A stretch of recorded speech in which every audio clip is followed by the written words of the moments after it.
26 வருட நம்பிக்கை, லட்சக்கணக்கான சந்தோஷ திருமணங்கள். கல்யாணம்னாலே தமிழ் மேட்ரிமோனி தான். No compromise. உங்க சைடுலயும் எங்க சைடுலயும். It's a GT promise. GT Holidays, South India's #1 travel brand. வணக்கம். இன்றைய ஆதன் செய்திகள்.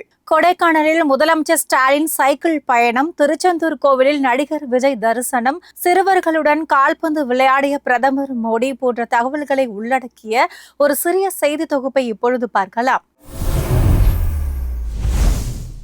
கொடைக்கானலில் ஓய்வு எடுத்து வரும் முதல்வர் ஸ்டாலின் அங்குள்ள சாலைகளில் சைக்கிள் ஓட்டி சென்றது மக்களின் கவனத்தை வெகுவாக ஈர்த்தது. கடந்த சில நாட்களாக கொடைக்கானலில் உள்ள ஒரு தனியார் விடுதியில் குடும்பத்துடன் ஓய்வு எடுத்து வரும் முதல்வர் அங்கு நடைபயிற்சி செய்தபடியும் இயற்கை காட்சிகளை கண்டு களித்தும் கோடையை கொண்டாடி வருகிறார். இன்று காலை கொடைக்கானலில் அமைந்திருக்கும் புகழ்பெற்ற நட்சத்திர ஏரி பகுதியில் நடைபயிற்சிக்கு சென்ற அவர் சைக்கிள் ஓட்டியபடி ஏரியை சுற்றி வந்தார். அங்கு வந்த பலரும் அதை ஆர்வத்துடன் பார்த்தனர். இந்த காட்சியை பலரும் தங்கள் செல்போனில் படம் பிடித்து மகிழ்ச்சியை வெளிப்படுத்தினார்கள். முதல்வரும் பொதுமக்களுக்கு கைகளை காண்பித்து தனது உற்சாகத்தை பகிர்ந்து கொண்டார். ஒவ்வொரு தேர்தலின் பொழுதும் வாக்குப்பதிவு முடிந்ததும் முதலமைச்சர் ஸ்டாலின் குடும்பத்துடன் கொடைக்கானல் செல்வதை வழக்கமாக கொண்டிருக்கிறார். சிக்கிம் மாநிலத்திற்கு சென்றுள்ள பிரதமர் மோடி அங்கு சிறுவர்களுடன் சேர்ந்து கால்பந்து விளையாடினார். இது தொடர்பான புகைப்படங்களை அவர் சமூக வலைதளத்தில் பகிர்ந்திருக்கிறார்.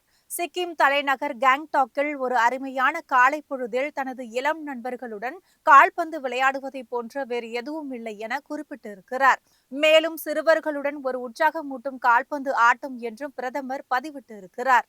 சிக்கிம் மாநிலம் உருவாகி 50 ஆண்டுகள் விரைவு பெறுவதை கொண்டாடும் விதமாக அங்கு நடைபெறும் விழாவில் பங்கேற்பதற்காக பிரதமர் மோடி அங்கு சென்றிருக்கிறார். இந்த விழாவில் 4000 கோடி ரூபாய் மதிப்பிலான வளர்ச்சி திட்டங்களையும் பிரதமர் மோடி தொடங்கி வைக்கிறார். புகழ்பெற்ற மதுரை மீனாட்சி அம்மன் கோவிலில் திருக்கல்யாண வைபவம் விமர்சையாக நடைபெற்றது. மதுரை மீனாட்சி சுந்தரேஸ்வரர் திருக்கோவிலில் சித்திரை திருவிழா கடந்த வாரம் கோலாகலமாக தொடங்கியது. இந்த விழாவின் 9ஆம் நாள் நிகழ்வாக மீனாட்சியம்மன் திக் விஜயம் திங்கட்கிழமை நடைபெற்றது. இதன் தொடர்ச்சியாக திருவிழாவின் மிக முக்கிய நிகழ்வுகளில் ஒன்றான மீனாட்சி சுந்தரேஸ்வரர் திருக்கல்யாண வைபவம் கோலாகலமாக நடந்தேறியது. வேத மந்திரங்கள், மேலதாளங்கள் முழங்க நடைபெற்ற இந்த நிகழ்ச்சியில் பல்லாயிரக்கணக்கான பக்தர்கள் பங்கேற்று தரிசனம் செய்தனர். திருக்கல்யாண நிகழ்வையொட்டி கோவிலில் அமைந்திருக்கும் திருக்கல்யாண மண்டபம் பல வண்ண மலர்களாலும் தோரணங்களாலும் அலங்கரிக்கப்பட்டு அழகுற காட்சியளித்தது. நிகழ்ச்சியின் முடிவில் பெண்கள் தங்களது மாங்கல்ய கயிறுகளை மாற்றிக்கொண்டு வழிபாடு செய்தனர்.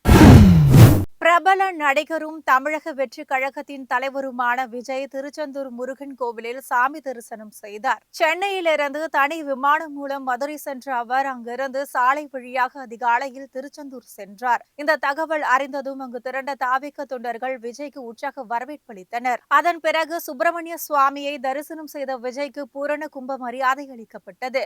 வெற்றி வேலும் அவருக்கு வழங்கப்பட்டது. அதன் பிறகு கடற்கரைக்கு சென்று விஜய் வழிபட்டார். தமிழக சட்டமன்ற தேர்தலையொட்டி மாநிலம் முழுவதும் தீவிரமாக பிரச்சாரம் செய்த விஜய் திடீர் பயணமாக திருச்செந்தூர் சென்றது பலரையும் ஆச்சரியத்தில் ஆழ்த்தியுள்ளது.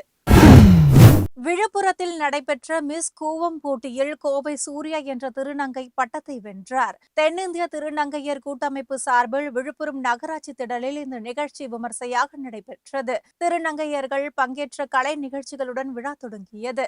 அரசு பணி உள்ளிட்ட பல்வேறு துறைகளில் சாதனை புரிந்த திருநங்கையர்கள் மற்றும் இளம் சாதனையாளர்களுக்கு நடிகை ஷனம் ரெட்டி உள்ளிட்டோர் விருதுகளை வழங்கினார்கள். அதன் தொடர்ச்சியாக நடைபெற்ற மிஸ் கூவம் போட்டியில் 15 திருநங்கைகள் பங்கேற்றார்கள். அவர்களில் 7 பேர் இறுதி சுற்றுக்கு தேர்வானார்கள். இறுதியில் கோவை சூர்யா பட்டத்தை வென்றார். அவருக்கு 51,000 ரூபாய் ரொக்க பரிசாக வழங்கப்பட்டது. மலேசியாவின் நிஷா 2ஆம் இடத்தையும் புதுச்சேரி அனன்யா 3ஆம் இடத்தையும் பிடித்தார். அவர்கள் அனைவருக்கும் கிரீடம் சூட்டப்பட்டு பரிசு தொகை வழங்கப்பட்டது. வேளச்சேரி பரங்கிமலை இடையிலான பறக்கும் ரயில் போக்குவரத்திற்கு பொதுமக்கள் மத்தியில் அமோக வரவேற்பு கிடைத்துள்ளது. நாள்தோறும் இந்த வழித்தடத்தில் சுமார் 28,000 பயணிகள் பயணம் செய்கிறார்கள். சென்னை கடற்கரை தொடங்கி வேளச்சேரி வரையிலான பறக்கும் ரயில் வழித்தடம் பரங்கிமலை வரை நீடிக்கப்பட்டுள்ளது. 17 ஆண்டுகள் நடைபெற்ற பணிகளுக்கு பிறகு தற்பொழுது போக்குவரத்து தொடங்கி இருக்கிறது. வேளச்சேரி பரங்கிமலை இடையே அமைந்திருக்கும் மடிப்பாக்கம், கீழ்கட்டளை, புழுதிவாக்கம், ஆதம்பாக்கம் பகுதிகளை சேர்ந்த பொதுமக்கள் மக்களுக்கு இது பெரிதும் பயனளிப்பதாக அமைந்திருக்கிறது. கடந்த ஒரு மாதத்திற்கு முன்பு இந்த வழியாக போக்குவரத்து தொடங்கப்பட்ட பொழுது 15,000 முதல் 20,000 பேர் வரை பயணித்தார்கள். தற்பொழுது இந்த எண்ணிக்கை நாள்தோறும் 28,000 உயர்ந்துள்ளது. வரும் நாட்களில் இந்த எண்ணிக்கை மேலும் அதிகரிக்கலாம் என எதிர்பார்க்கப்படுகிறது. ஈரோடு மாவட்டம் அந்தியூர் வனப்பகுதியில் வறட்சி ஏற்பட்டதால் அங்குள்ள யானைகள் தண்ணீர் தேடி வேறு பகுதிகளுக்கு இடம்பெயரும் நிலை ஏற்பட்டுள்ளது. தமிழகம் முழுவதும் நிலவும் கடும் கோடை வெப்பம் காரணமாக வனப்பகுதிகளில் வறண்ட நிலை காணப்படுகிறது. அந்தியூர் வனப்பகுதியில் மரம், செடி, கொடிகள் காய்ந்தங்குள்ள குளம், குட்டைகள் மற்றும் காட்டாறுகளும் வறண்டு காணப்படுகின்றன. இதனால் அந்த பகுதியில் வசிக்கும் காட்டு யானைகள் குட்டி யானைகளுடன் வேறு பகுதிகளை நோக்கி இடம்பெயர்ந்து வருகின்றன. அங்கிருந்து சற்று தொலைவில் இருக்கும் வரட்டு பள்ளம் அணைக்கு சென்று தண்ணீர் அருந்துகின்றன. இதனால் கடந்த சில நாட்களாக அங்கு யானைகள் அதிக அளவில் முகாமிடுகின்றன. யானைகள் வனத்தை விட்டு வெளியேறாமல் இருக்க வனப்பகுதியில் தண்ணீர் இல்லாத இடங்களை கண்டறிந்து அங்குள்ள குட்டைகள் மற்றும் தொட்டிகளில் தண்ணீர் நிரப்பும் பணியை மேலும் தீவிரப்படுத்த வேண்டும் என சமூக ஆர்வலர்கள் வலியுறுத்தியிருக்கிறார்கள். தமிழகத்தின் பல்வேறு பகுதிகளிலேயும் வரத்து குறைவு காரணமாக தக்காளி விலை அதிகரித்துள்ளது. சில்லறை விற்பனை கடைகளில் கிலோ 50 ரூபாய்க்கும் விற்பனையாவதால் பொதுமக்கள் அதிருப்தியடைந்துள்ளனர். தமிழகத்தின் தக்காளி தேவைக்கு ஆந்திரா மற்றும் கர்நாடகாவிலிருந்தும் கோயம்பேடு சந்தைக்கு தக்காளி கொண்டுவரப்படுகிறது. தற்பொழுது ஆந்திரா, கர்நாடகாவில் நிலவும் கடும் கோடை வெப்பம் காரணமாக தக்காளி விளைச்சல் பாதிக்கப்பட்டு உற்பத்தி குறைந்துவிட்டது. அதன் காரணமாக கோயம்பேடு சந்தைக்கு தக்காளி வரத்து அடியோடு சரிந்துவிட்டது.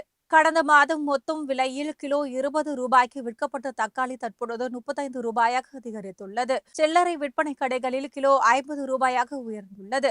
இதேபோல் பிற காய்கறிகளின் விலையும் கிலோவுக்கு 30 ரூபாய் வரை அதிகரித்து இருப்பதால் பொதுமக்கள் அதிருப்தி அடைந்துள்ளனர்.